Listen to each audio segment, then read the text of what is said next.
Some interesting answers from our residents there, and another good lead-in question for our panel discussion. Maybe we can talk about prayer and ways in which to pray, and maybe some things that you find more spiritual or helpful for you in your prayer life. If anyone wants to jump out and get us going with that. Something that I do since I've retired is read more religious books. I find myself reading the lives of saints because I find that they become my mentors in life. And I find too that the priests that I've gotten to know have become my mentors as well. I've met many fine priests since I've been retired in Florida and in here as well. At Blessed Sacrament, we have great priests. I attend Mass every morning at St. Jude's in Norfolk. And I find that the priests are an inspiration to me in my life. And so that all of that is feeding me and my spirituality. Anyone else? I think quiet time. Quiet time, yeah. Just quiet time. I have just had to have surgery in January, and so I was really confined for the winter. And I had a chance to watch Catholic TV, and it was wonderful because I did not ever have time before to just sit and be able to watch the different programs. And just I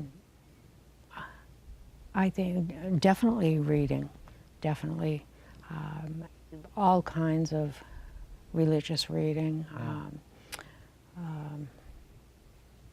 And that's a good, what you just mentioned there too, is we've talked about this in the series too, is as you get older, you age, the aches and pains, the incidents that come up too, and maybe if we could talk a little bit about that too, and some ways in which to, to get through that too. We have a lot of people that watch that are convalescing, and what are some ways that you can stay positive during that, or help or give advice to people when they're going through that, Peg? Well, definitely praying the rosary. Yeah. Praying the rosary, and whether it's by myself or whether it was watching on TV and praying with the TV, just trying to focus on positive things. Being surrounded by people who are positive, who help you to, just encourage you to not focus so much on what's the physical problem, because if you do that, then that's a slippery slope, and nobody wants to get into that place. But really, just reading and music. I love music, and we have many Christian CDs and cassettes, and the music is wonderful, and it just puts you into a different place. Excellent. Anyone else? Well, a couple of things. One of the things that I really find great is meditation and praying. I mean, I listen to both EWTN and to the Catholic Network, and I get a lot of good things out of there, but my best time to do it is in the shower because I find it's a chance to, you got the shower and you can relax and meditate on what's happening. And I always ask the Lord to, not my will be done, but yours. And one of the things I think we all get as part of our aging process, we get these challenges. I like to call them challenges rather than illnesses and whatever. And I think it helps us to become stronger. It helps us to understand just a little bit about the suffering, and that the road is not always easy to get there, so there's some solace in that. And I like to go out when I do walking and so forth. I will say a decade of the rosary. I will, in the car, I say prayers all the time. And so prayer has become a big part of my life. And I get to a weekday Mass as often as I can, but I'm much more, as I said, involved in the church. So I think you just have to thank the Lord and learn from your challenges, and hopefully that will be enough. I don't know. And I find that rote prayer, you know, with the rosary and things of that kind, they help me after a few minutes, and then distractions will come up.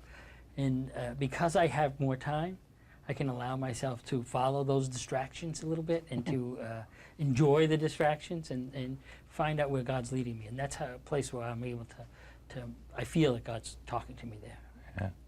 Yeah. I find time, quiet time, and the time that I can sit and praise the Lord for everything, every aspect of my life.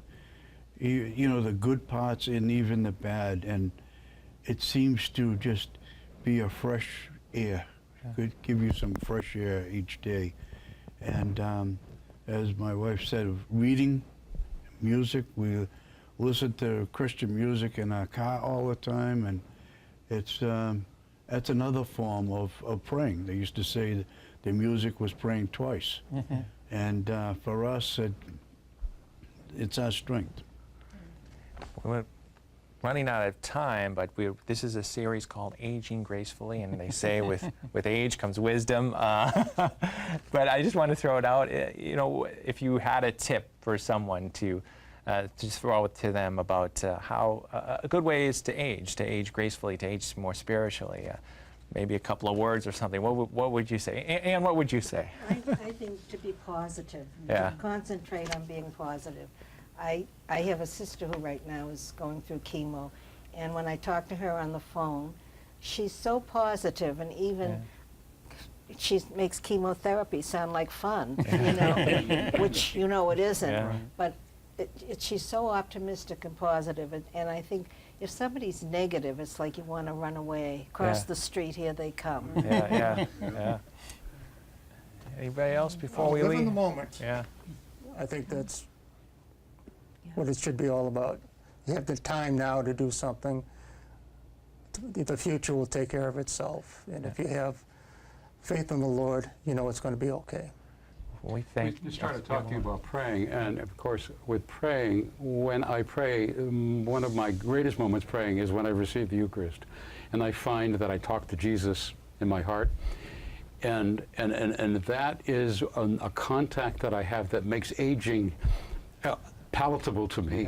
I don't feel as if I'm being crushed by aging. As a matter of fact, I now look at birthdays as something where I dreaded at one time, didn't want to get any older, but now I look, and when I get up in the morning, I say, here I am, I got another day. That's great. Thank God. Good for you. That's a great way to end this segment. Well, thanks everyone, Bob, Ozzy, Peg, Paul, Anne, thank you all for being with us today and sharing your thoughts and insights on aging gracefully. Right now.